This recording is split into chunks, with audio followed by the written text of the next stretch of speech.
Hi guys, welcome to সিনে আড্ডার আর একটা ছোট্ট video. No background, no light, আর একটু অন্য রকমের সেট আপ। কিছুই না, আমি একটু অন্য জায়গায় আছি। একটা হরর সিরিজের সাজেশন দিতে আজকে এই ভিডিওটা বানাচ্ছি। সিরিজটা আমি এই নিয়ে ফোর্থ টাইম দেখছি। ইটস আ হরর সিরিজ, নেটফ্লিক্সে অ্যাভেলেবেল। সিরিজটার নাম হচ্ছে Haunting of the Hill house.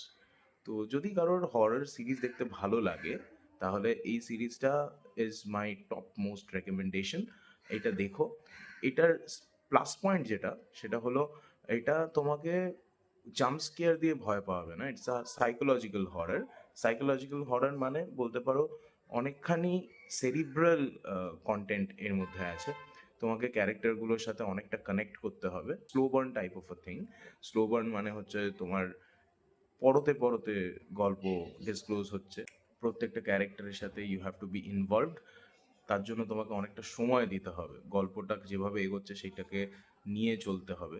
খুব র্যাপিডলি হঠাৎ হঠাৎ করে পেছন থেকে একটা ভূত এসে তোমাকে ভয় দেখিয়ে চলে যাবে না।